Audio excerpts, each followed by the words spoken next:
Viewer আসসালামু আলাইকুম। Happy new year. সকলকে অন্তরের অন্তঃস্থল থেকে নতুন বছরের আগমনের শুভেচ্ছা জানাচ্ছি। কেমন আছেন সবাই? আলহামদুলিল্লাহ, আমিও ভালো আছি। তো বছরের শেষ ও নতুন বছরের আগমন উপলক্ষে তো কিছু তো অবশ্যই করা দরকার। তো সেই উপলক্ষে পরিবার নিয়ে কিছু আনন্দঘন মুহূর্ত তৈরি করেছিলাম। তো কিছু পার্টির আয়োজন ছিল, সেগুলি আপনাদের সাথে শেয়ার করা আর কি। নতুন বছর উপলক্ষে আমরা ভাই বোন মিলে সবাই মিলে আয়োজন করেছিলাম, কোরাল মাছ, চিকেন বারবিকিউ এসব আয়োজন করেছিলাম।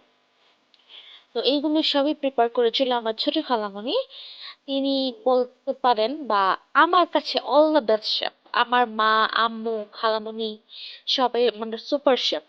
তো এখানে আমার ভাইরা প্রিপেয়ার করছিল কোরাল মাছের বারবিকিউটি। তো এখানে চিকেনটার মাছটার স্বাদ ছিল মানে অল দ্য বেস্ট, মুখে লেগে থাকার মতো। তো এখানে আমি আবার মাঝখানে মাঝখানে ভাজছিলাম। তো ভাজতে ভাজতে তো এখানে দেখতেই পাচ্ছেন, ভাজতে ভাজতে কিছুক্ষণ আমি ভেজেছি, কিছুক্ষণ আমার ভাইয়েরা ভেজেছে। তো আমি কিছুক্ষণ যতক্ষণ ভেজেছিলাম তখন ভাইয়েরা একটু কিছু ক্লিপ আর কি নিয়েছিল আর কি। তো হ্যাঁ, কোরাল মাছ ভাজার তা মানে খুব সুন্দর হয়েছে। আর ফার্স্ট টাইম আমরা কোরাল মাছ বারবিকিউ করেছিলাম। সবসময় চিকেন বারবিকিউ করা হয়, তো এবার কোরাল মাছটা যেরকম মানে রিস্ক নিয়ে করা, যে কখনো করিনি, কেমন না কেমন হবে, কিন্তু সুপার হয়েছিল, সুপার।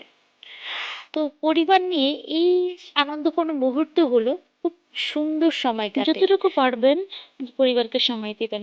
তারপর আমাদের ভাই বোনদের কিছু আনন্দঘন মুহূর্ত আর কি, ফ্যামিলি টাইপ দেখতে থাকুন। Pati,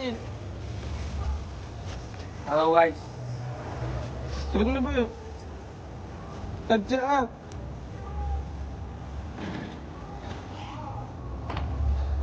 Pati,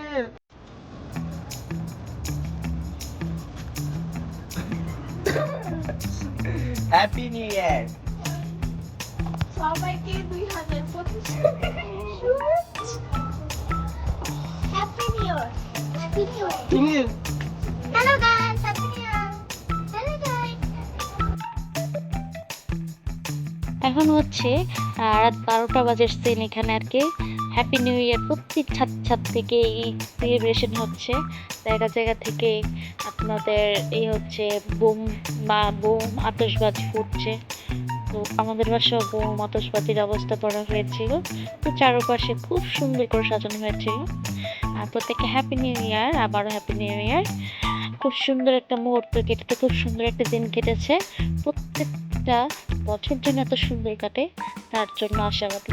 ধন্যবাদ। সবাই ভালো থাকবেন, প্রত্যেকের পরিবারের সাথে এমন সুন্দর সময় কাটাবেন, তাহলে হয়তো বা জীবনটাও আনন্দঘন হয়ে যাবে।